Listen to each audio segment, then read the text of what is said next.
Hey, that was very quick. All right, here we are. Welcome to Happy and Succeeding in the Future of Work. And today we have a fantastic guest, great guy, and wonderful guest, Steve Preston, CEO of Goodwill Industries. And I'm going to just hand it to him to talk about, and I'm sure you've all heard of Goodwill, but you may know of their thrift stores, but not aware of all the other great work that they do. So Steve, maybe you could kind of just share what you do, what the company's about, and how you're able to help so many people. Yeah, well, thank you. First of all, it's great to see you. And as you know, this is my favorite thing to talk about. We're actually celebrating our 120th anniversary this year. And 120 years ago, a Methodist minister in Boston said, I've got to do something to help the poor people in my community. And he started collecting clothes from people to give clothing to the poor. And then he said, you know what? If I let people repair these and clean these and press these, we can actually develop a business that employs people who need jobs, and thereby giving them a more self-sustaining life and a road for the future. And from there, we became and are the largest provider in the nonprofit sector of workforce development and job placement services in North America. That is why Goodwill exists. It exists to provide opportunity for people to move forward in their lives through training, development, and employment. And so we do that two ways. We have over 120,000 employees in our stores. Many of those are people. Yeah, how many? 120,000? 120,000 people, over 120,000 employed in our stores. It was over 140,000 before COVID, but we have hiring challenges like everyone else. But many of the people who work in our stores are people that have had challenges in life that make it difficult for them to find other employment. They come to us, we invest in them, we help them grow in their careers and find livelihood. In addition to that, we have over 600 completely separate workforce training centers. These are places where people can either come for specific training for jobs, coaching on how to be more effective in the workplace, resume writing skills, interview skills, sometimes technical certifications, all of which ultimately are designed to help that person move forward with their life through meaningful employment that helps create self-sufficiency for them and well-being for their families. So that's why we exist. We exist to help people move forward in life and reach their potential. So that is huge. In terms of the career development, is it across the board, or do you focus on any particular, type of folk or sector, or it's really open to anybody who wants help? First of all, it's open to anybody who wants help. We are definitely a come one, come all organization. So we have people that come to us with very deep challenges in life, and people who are pretty much job ready, but maybe need a couple of different skills or support with the resume side. It's important if somebody comes to us to understand what the services are in their local communities, because they vary by location. But at the end of the day, we cover a lot of ground. So we do a lot of work in digital skills, and we've really ramped our capabilities in digital skills over the last 5 years, both through the support of very important partners like Google, and also through the demand of employers, because people need, in any job, they need digital skills. In fact, if you look at the last decade, over 2/3 of the new jobs created required medium or higher level digital skills. So it's not computer programmers or help desk only, it's people who just need to work in an office or be able to use basic technologies. So digital has probably been this, I would say, the strongest technical skill component that we've advanced. But we have programs for medical skills, for trade skills, in some cases manufacturing. And then on the other side, we have programs that help people with what I would call workforce readiness. If somebody is maybe going into an office job for the first time, or going into a type of employment that they've never been before, especially if they've had some challenges in life, we want to make sure that they understand how to navigate the workplace. For a lot of people, going into a workplace can be a bit of a foreign setting, and we want to make sure that they have the ability to be effective there. And then we do a lot of work with people in helping them candidate effectively for jobs. So how do you interview? How do you present yourself? A lot of people don't realize how much they bring to the table, actually. And we just want to make sure that they can present themselves as well as possible. And we give them the resume support and interview support and those types of things as well. And then the last component, I would say, sometimes people need help with other things like housing or childcare or transportation. And what we find increasingly with many of the people we serve is if they don't get help with sort of those basics, they don't even have the capacity to go through a training program because they have these other challenges in their lives that they need to work with. So it can be fairly comprehensive, and we try very hard to tailor those supports to the individual. And I could see why you have so many people doing it. This is a large undertaking. I know from being a recruiter running a search firm, even people who are, let's say, college grads, MBAs, JDs, very accomplished, top universities, it's hard to interview. It's not easy. For the outside, it seems easy, but it's really hard. So then if you have somebody who really doesn't have the training, doesn't have anyone to emulate, they don't have any mentors or coaches or someone who could say, hey, here's what you say, here's what you don't say, here's how you come across, you could easily get left behind. So I could see the value proposition that you have by offering that. That piece alone, that's just one piece, but all the other pieces too, together. But it's a big piece, and it's an increasingly important piece because more and more, thankfully, employers are beginning to look past traditional degrees like a college degree or a specific certification to the skills and competencies that individual has and how those specifically relate to a job. So we've seen a real increase in employers saying, these are the specific skills I need for a job. I want to be able to evaluate whether you have those specific skills. The good news is it takes a lot of kind of the formal degree requirements off the table. But the flip side is we need to make sure that people can convey those skills in a way that shows their full capabilities to a potential employer. See, that's what's so great. I remember it wasn't so long ago, and I can't remember who did this or what happened, but it became very political where, people lost jobs and go, well, you should learn to code. And then there is a big, brouhaha, if you will, to say, well, learn how to code. It's not so easy. Yeah. Fast forward, it's possible now, right? So what was used as the derisive mocking term to people, learn how to code, that's not so, come on, that's impossible. Now, whether it's code or just learn data analytics or other related kind of foot in the door tech stuff, that's all possible now, right? And that's what you provide to have kind of people who really maybe don't even know how to work a computer. And I'm not being disparaging to say that, to kind of show them, hey, here's how you get on Google, here's how you get on Facebook, here's how you get on Twitter. So and then to take the next step, and here's how to maybe learn something, take the first baby step and grow. Is that one of the, I know it's a lot, but is that kind of for a lot of people? Helping very, very relevant. So we kicked off something called the Goodwill Digital Career Accelerator in 2017 through the partnership I mentioned with Google, who's just been a terrific advocate for advancing digital skills with us.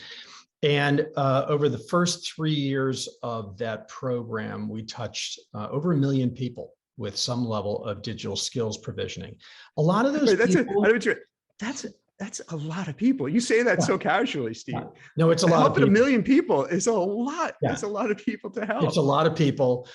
And it happens through our local organizations, one person at a time. Wow. And sometimes sometimes you're in a classroom. So maybe it's 15 people in some cases. Yeah. But I think the important thing to understand there is a lot of those people really just needed basic skills on how to get on a computer and how to navigate it. Like, how do I get onto it? I mean, what we don't realize is skills on your mobile phone are not skills on a computer, right? Those are very different things. And if you want to enter the workplace or look for a job effectively, you need a different set of skills often. And so it may be just, the initial, how do I get into the computer and how do I do a search online and how do I do emails? Sort of that mid-level is well, how do I use workplace tools maybe word processing or some other things. And then you might go into help desk, and then you might go up into programming. So that initial program had 5 levels of competency, and it started with just the introductory, how do I enter this world, all the way up to programming. And you can imagine a person who is longing to move forward in their lives, who is restricted in their ability to move up in the employment world, who's got a lot of talent, a lot of desire, a lot of energy, but they're on the outside looking in, and they just don't know how to get in. And for us, our digital ecosystem is where we live, right? A new app comes out, we kind of play around with it, figure out the value of it, start employing it. If you don't know how to get inside of that circle, you are completely blocked out of an entire trajectory of opportunity that may be available for you if you just could move a little bit further forward with the skill provisioning. And what we find is that so many people, when we help them unlock that world, because they're doing the work, right? They're investing in themselves. They're the ones that bring the energy and the commitment and everything. All we do is walk alongside them and sort of unlock that and maybe provide training and education. We just see people just, bust through the gates and their lives change. And in some ways, in really remarkable ways. And so, and there's so much opportunity in our country to unlock those opportunities for people, because so many are ready, willing, and able, but just don't know where to go or how to get them or what it'll lead to. And with just the right kind of support, so many of these problems could be solved. Not to put you on the spot, but any success stories come to mind for people who came in, didn't know anything, and all of a sudden they're achieving some great goals? Yeah, one of the fun things about this job is we get to meet people who've done that. We get to see videos about them. And I was just looking at one this week from a woman named Shahira.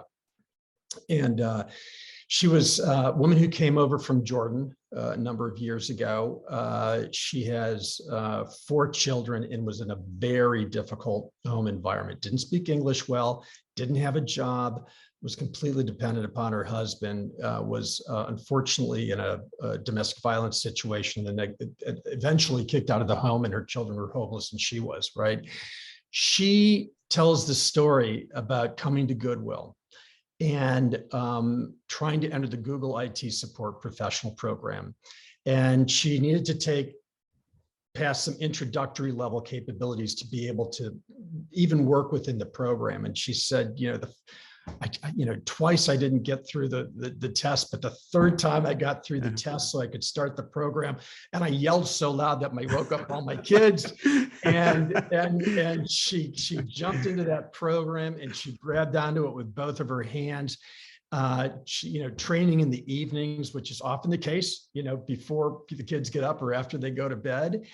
And she completed the program, and she was accepted into a competitive internship program with Accenture.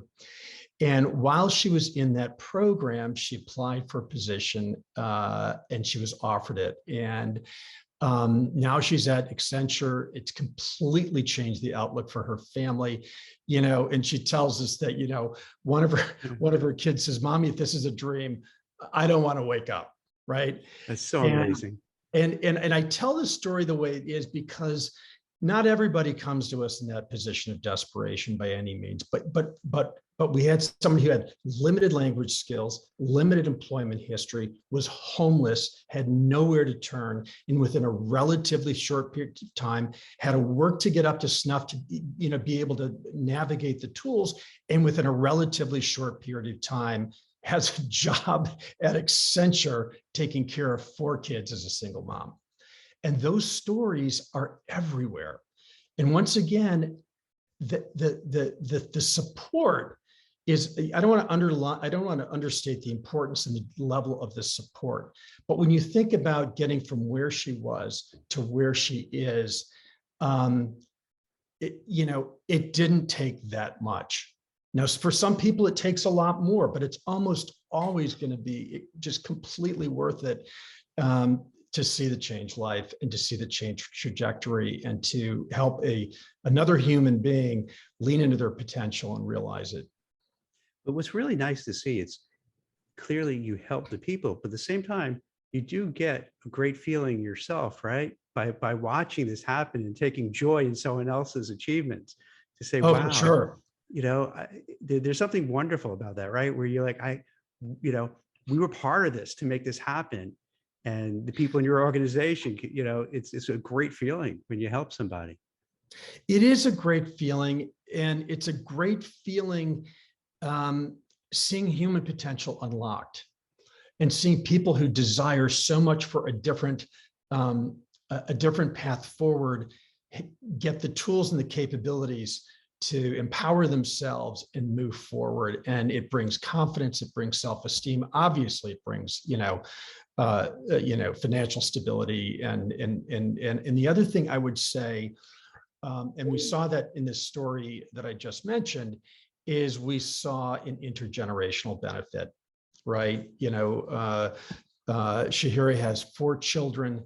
They were affected. I'm sure their lives will be unalterably changed. And that whole generational impact will be significant.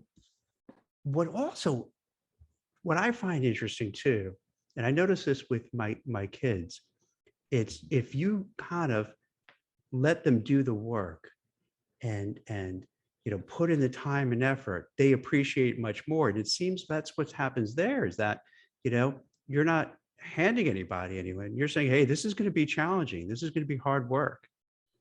This is going to be, difficult.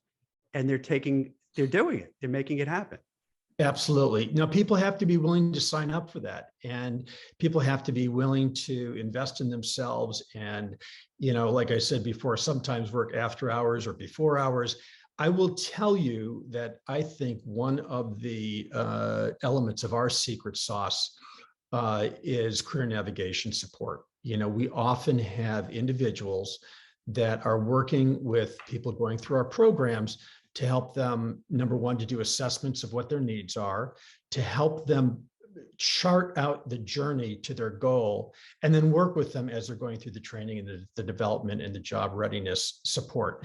And I often get the pleasure of going to local ceremonies where we recognize people who've been able to do great things through our programs.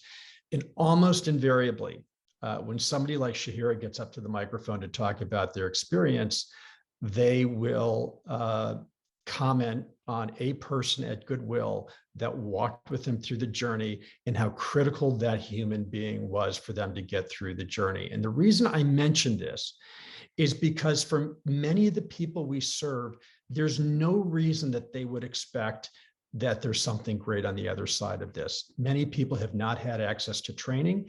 Many people do not come from communities where they're networked with people who've gone through this journey.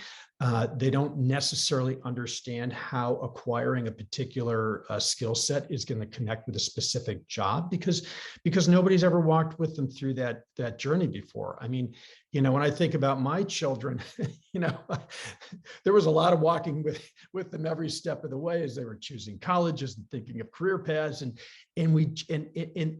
it's so important to provide people with the confidence, with the vision for what could be, and sometimes the encouragement, because it's hard. It's hard if you're tired to get up at 5 a.m. to do your classwork, and the ability to say, you know what, you're so close. You're gonna get through this. Let me tell you what this is going to look like. So I mention that because a lot of times we like to say, well, can people just take a class online and get a job? But a lot of the people that we work with, that's just not a realistic expectation. And there's another big thing that you're working on now as well. So there's a big conference in the wings. So are you at liberty to talk about it now, or is it still in the works? Would you like to share it? Sure. We'd be happy to talk about it. We've got something called the Rising Together Action Summit that's going to take place on May 9th. And it's a convening of a number of people from various areas talking about the issues and opportunities in workforce development. So, I have the pleasure of kicking it off with Kent Walker, who's the President of Global Affairs and Chief Legal Officer at Google and Alphabet. And then we're going to begin working with a number of people who serve in a number of areas of workforce development, actually providing services. There are a number of employers there who are innovating in both how they hire and how they train people. There are going to be people from various senior government roles who are working to address the problems on a much greater macro level, and very exciting. We'll have one or two people there who've gone through our programs and seen success, and so we'll get to be able to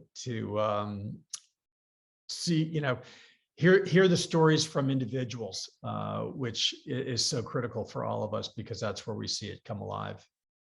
And I noticed there's a number of people who are kind of government officials and labor and your background. And I neglected to introduce you in terms of all you've done, because I don't want to take up all that time, because you have a lot of accomplishment. But maybe you could share a little bit about like your background, how you got to where you are, because a lot of people who watch and listen to this podcast are really concerned about their career, what to do and how to pivot, and how to get to that next step in their work life. Yeah. So how did you end up being a CEO of Goodwill? That seems like it has to be an interesting story behind it. Yeah, well, there are a lot of elements that went into it. I started out, I got out of college, I got an MBA, I went to work on Wall Street, like a lot of people do, right? And learned finance, and then went into the corporate world, and I was a CFO, and later I became a CEO. In the middle of that, there are a couple of things I'd mentioned. When I was working in New York City in finance, I used to spend my weekends with kids in the inner city and mentoring, tutoring, just spending time with them. And it just gave me a great window into the plight of young people growing up in very difficult situations, and how they are formed because of the influences around them. And so not only do they have difficulty getting access to networks and access to opportunities because of where they've grown up, but they also are growing up around a very different set of surroundings. So, and those surroundings are very formative. Well, many years later, I went to, work in the federal government. I ran two federal agencies, the Small Business Administration and later HUD. Well, HUD especially, and to an extent the Small Business Administration, works a lot with people who have challenges, and in many cases are living in intergenerational poverty. And it was an opportunity for me to say, those kids that I worked with many years ago in the city, some of them were able to break out and land on a different path for a different kind of future than where they started. But many of the people I'm working with now, when I was in the government, are people who didn't, and whose lives never change, and who I used earlier I used the phrase living on the outside looking in. And so I really developed a heart to serve adults who had gotten to a certain point in life and just did not know how to change the trajectory of their future. So I became much more involved through philanthropy and volunteer work in those causes. The other side story for me is, I grew up in a family where both of my parents were very, very poor, and and both of them having experienced, hunger. My father was born in a coal mining camp in Eastern Kentucky. They lived in a little shack. They used to joke about how they could see outside without looking through the windows because the wall boards didn't connect. And no electricity, no plumbing, no heating. He left school in 9th grade to go work in the foundries. And in that family, I'm one of 41 grandchildren. Think about that. Wow. So I can see through my own generational history and through my own, my cousins and people in my own family, what the different pathways forward were and what could have happened or what could not have happened. And for me, I was just incredibly blessed. First of all, I had, my parents were just incredible encouragers, even though, they didn't come from much. I went to a solid public school, but then, I got recruited by a top university. They made it financially possible for me to go there, and sort of the waters parted. And then a company offered to put me through a terrific business school. And as I mentioned, at 25 years old, I found myself working on Wall Street. And while I was on assignment in Hong Kong, staying in, one of the best known hotels in the world, working on this fancy project, my dad was an unemployed factory worker back in Wisconsin.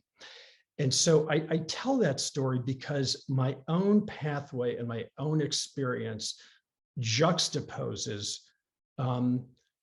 what access and support and opportunity did for me that put me in a fundamentally different place than so many of the other people in my family. And many of the people that we serve start out with so many hurdles that were much, much greater than anything I would have ever seen.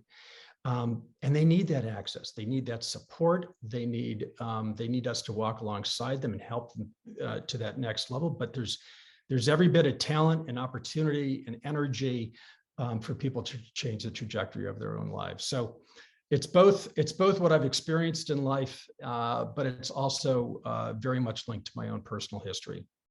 It's kind of, isn't Steve, it's really what used to be called, and it still is now to me, the American dream, where, okay, your parents or grandparents, whenever they came over here, worked hard, really hard, had to sacrifice.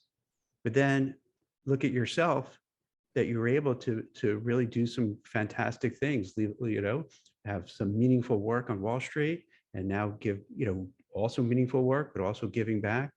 And that's an amazing story. That's an amazing arc. How happy how are your parents when they're seeing their son flying off to Hong Kong? And, they were, your dad was a coal miner. They lived in that shack that you're talking about. Did that just got to blow their mind? How are they even able to process that? Well, so I was one of 5 kids, and they were always very, very disciplined about saying is, right.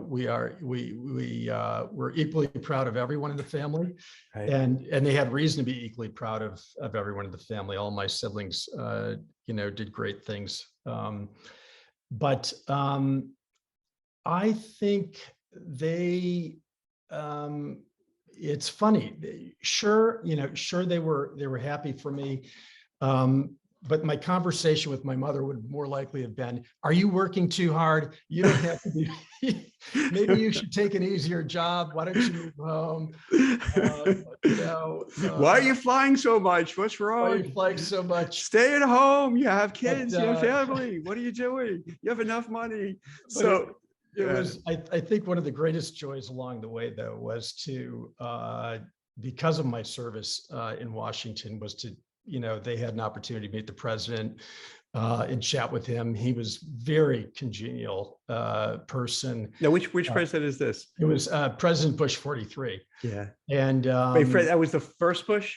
That was the second Bush. Second, okay. The second Bush, yeah, who's a very lively, very funny personality, and loves meeting people and chatting with them and connecting with them, and so for them to have that opportunity and just sort of normalize it all was really special for me. Yeah, that had to be a wild thing, coming from where you grew up and what your family was like, and now you're in the White House. do you ever take a step back and say, wow, this is wild. I never thought that this would happen. Well, sure. I think it gets to my earlier comment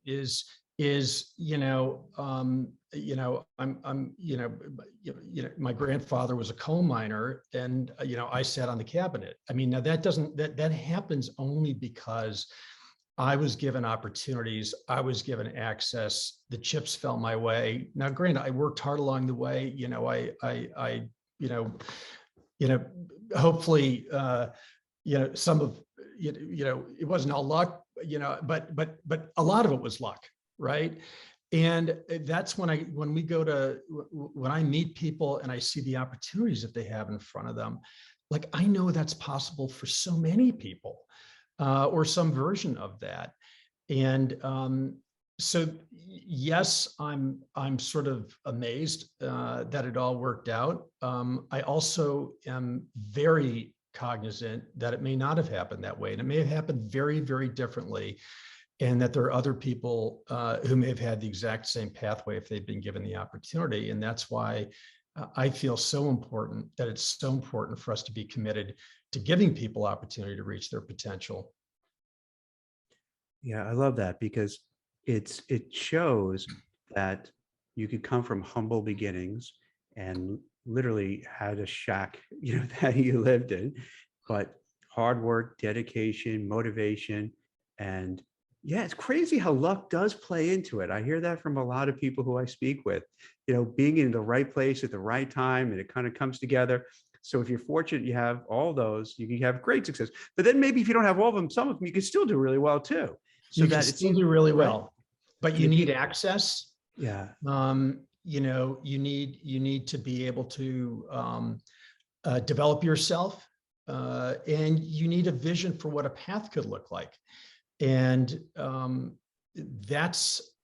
those are game changers for people who are yeah. looking to move forward with their lives. Because I think that's so important, because what I find out, what I see, we all see this on social media, and you'll hear where people will understandably be very frustrated with their lives, with their work, and it's understandable. And they'll look at people who are super successful and think, oh, wow, that was really easy, or they, were born into it and what have you. But when you really look at a lot of successful people, they come from modest means and they just work really hard and they go at it. But that's good, because it shows anyone could do it.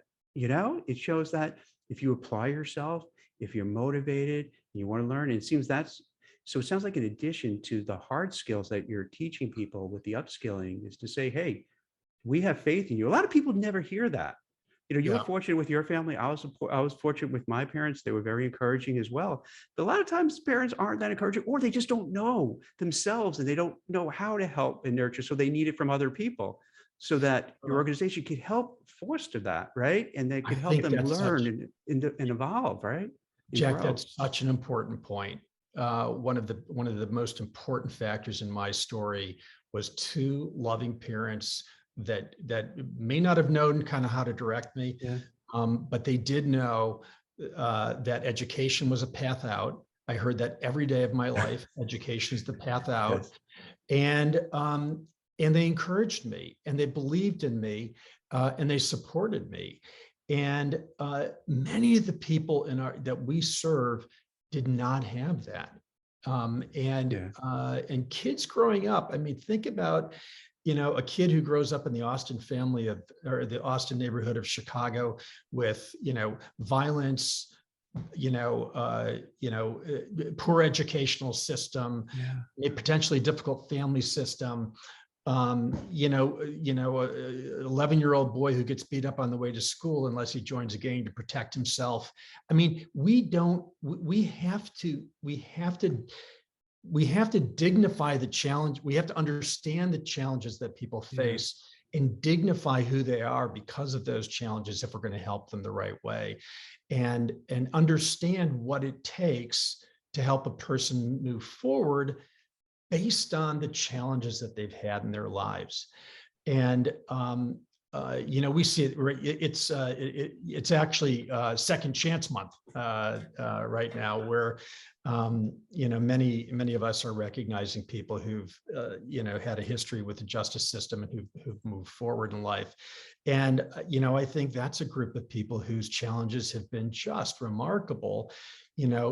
Somebody who's led a life that's for one reason or another resulted in their ending up in incarceration, then maybe in incarceration for many years, and then they come out with no money, no house, no network, and no job.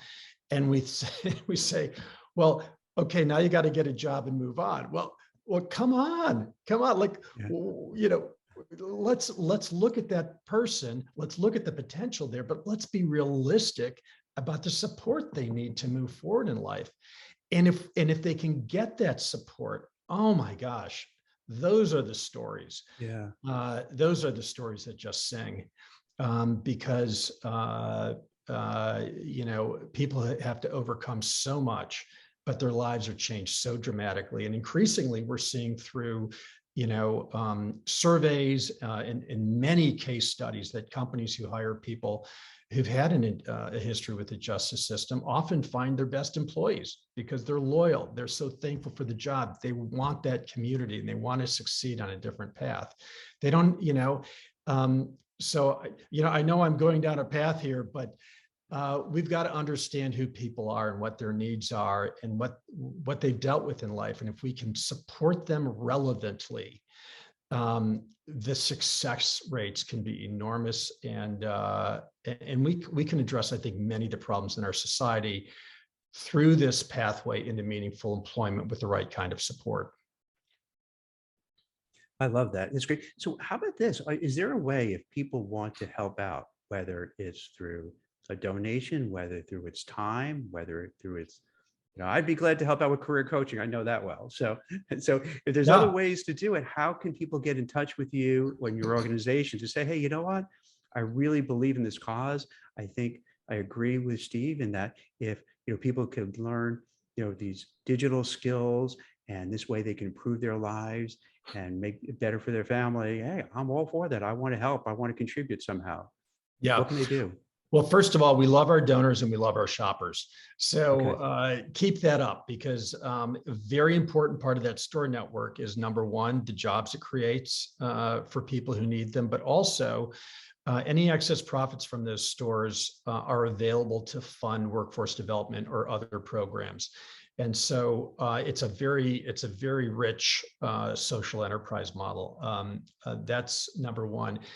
Number two, if you know people who need support, or if you have employers that are looking to hire people, contact your local Goodwill. We have 155 territories in North America.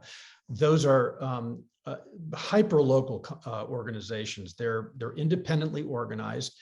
Many of them are just deeply embedded in the communities. In fact, I'm flying out to Tacoma in the morning to celebrate the 100-year anniversary of that particular local organization.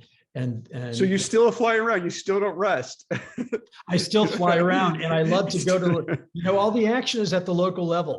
We get to support the local organizations nationally through a lot of really important supports. But the action is on the ground. And so I love getting out there and supporting them and meeting their people, and in many cases collaborating with them. But I think the most important thing is to connect locally. And I guess the third thing is we do work with a number of corporations who can partner with us at the national level to support our local organizations. Just in this discussion, I've mentioned two of our most important corporate partners, Google and Accenture, both of whom have supported our job training programs and hired our graduates to great success. And our corporate partnerships, are kind of far-reaching. Sometimes people fund us. Sometimes people give us, put their labor in-house for 6 months to help us out with problems or challenges or opportunities. And sometimes people will hire the people that we train and develop. So those partnerships are important to us. That's fantastic. And to go back to the conference, for people who want to either come in person or watch it through a live stream, how can they do that? So are you talking about reaching our local organizations? Oh, I'm sorry. I was switching gears a little bit for the conference. Okay. I'm sorry. We'll go back to the conference. Yeah. So if they want to either come in person, or is there the opportunity to watch it live, to see a live stream? Yeah. So if you would like to get a live stream, I'm going to give you an email address. You can email us at risingtogether@advoc8.com. That's ADVOC8.com. That's the number 8.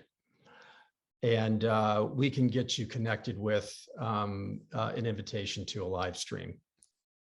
Fantastic. What we could do, Steve, is, at the end of this podcast, we could put on all that information so that people know how to reach you, and this way kind of get the word out there. And I'm really so happy that you were on the podcast to talk about this, because Goodwill is doing a fantastic job helping so many people. I didn't realize just how, I know we spoke in the past, but still the enormity of the organization is unbelievable. And the work you're doing to help people is amazing. And particularly with upskilling in this environment, because this is such an important thing for people so they don't get left behind. And also, I love your own career arc. I mean, that's a great story. It's that's a typical an American success story. Hey, from meager means in a way to jetting around the world, heading up a great organization, and it shows that, hey, you can do it. And I think hearing those stories are empowering people to feel, hey, Steve seems like a nice guy. If he could do it, I think I could do it too. And I don't mean any of this, but you know what I'm talking about. Like you say, huh? Yeah, believe me, if I can do it, a lot of people can do it. Yeah, he looks like I think I could do it too. And it's motivational. Then you feel like, what? All right, I'm going to try it. I was holding off doing X.